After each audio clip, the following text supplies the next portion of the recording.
আসসালামু আলাইকুম। আপনাদের নুরজানি ভাই ব্লগ থেকে বলছি। আসলে আজকে আমি একটা বিষয় আপনাদের সাথে আলোচনা করব। সেটা হলো এই যে সায়দাবাদ ফ্লাইওভার।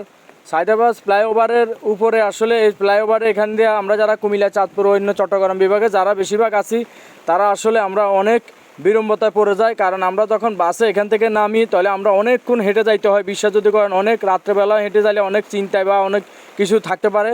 তা আসলে আমি এখানে মূলত যারা বৃষ্টি বাদলে এই ফ্লাইওভার উপরে না আছে, আসলে তারা কোনো বৃষ্টি গাড়ি থেকে নামার পরে তাদের শরীর পুরো ভিজে যায় এবং ঝড় তুফানে তারা পড়তে হয়। তো এখানে যদি এই ফ্লাইওভার কর্তৃপক্ষ যদি এখানে যদি একটা বিকল্প পথ যদি বাইর করে দিত আমাদেরকে, তাহলে আমরা খুবই উপকৃত হইতাম। কারণ এই উপকৃত হইলে আসলে আমরা অনেক কাছাকাছি আমরা স্ট্যান্ডে চলে যেতে পারবো। তা আমরা যারা আছেন, আপনারা যারা উপরস্থ কর্মকর্তা আছেন, তারা একটু আমাদের বিষয়টা ভেবেচিন্তে দেখবেন। কারণ আমরা এই ফ্লাইওভার দিয়ে হাঁটতে হাঁটতে প্রায় 6-7 মিনিট হাঁটে যেতে হয়। কারণ ভাই দেখেন তো, বৃষ্টি বাদলে